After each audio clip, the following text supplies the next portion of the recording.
দেখছি তোমার হস্তে একটি লাঠি রয়েছে। ওরে সে লাঠিটা তো বড়ই চকচক লাগছে। ওই না, ওরে তবে কি তুমি বলতে পারো ওরে সেটা কোন লাঠি? আমার হাতের লাঠি। হ্যাঁ বই না, এইটাকে বলে হেমন্তের লাঠি। বই না। আমি দেখো না, ওরে তুমি তো আমাকে কথা দিয়েছো আজ আমি তোমার কাছে যা আবদার করবো ওরে তুমি আমাকে দেবে।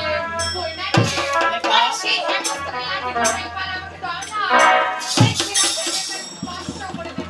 তবে ঠিক আছে কণিকা, তুমি আমার লাঠি দেখতে পারো, কিন্তু আবার আমাকে ফেরত দিতে হবে।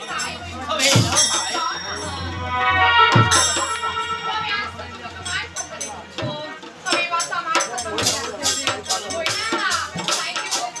কি বলবে?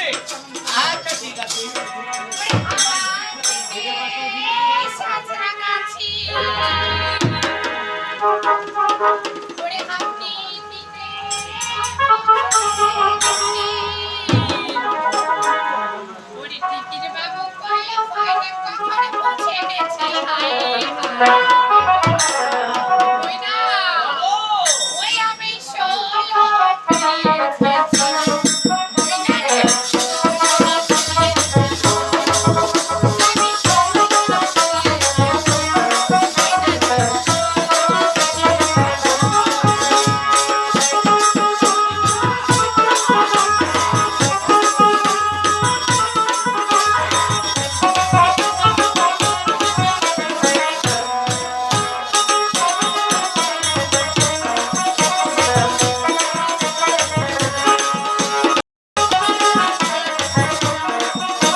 তবে তোমার গান শুনে আমার মনটা অনেক ভালো হয়েছে।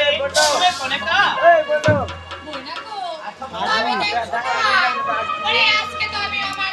চিনা পাই না রে, তুই তো চিনা পাই না রে। হ্যাঁ ভাই চলে যাও, চলে যাবো এটা চিনে তো। আবার তুমি আমাকে কথা বলবে? আচ্ছা বলো তো। না শুনে তো ওঠে, এই বেটা শুনে তো ওঠে। মোবাইলটা দেখ তো কলার কল দিছি, দেখ না মোবাইলটা না। ও তুমি সেটাও দেখতে চাও? ওটাকে বলে মহাদেবের ঘটির দল। আমার মহাদেবের কথা কইছে কোনো কথা নেই। তুমি তো তোমার হেমন্তরের লাঠি আমাকে স্পর্শ করতে দিয়েছো, তাতে তো আমি খুশি রয়েছি। আমার সেটা আপনার তুমি পূর্ণ পারো। তোমার সে ঘরটা আমি আরেকবার স্পর্শ করতে চাচ্ছি। একই বছর কণিকা, তুমি আমার মহাদেবের লাল ওই ঘটের দল তুমি দেখবে। তবে ঠিক আছে কণিকা, আমি যাচ্ছি। আবার কিন্তু আমাকে ফেরত দিতে হবে। আমি ঠিক আছে, দাও।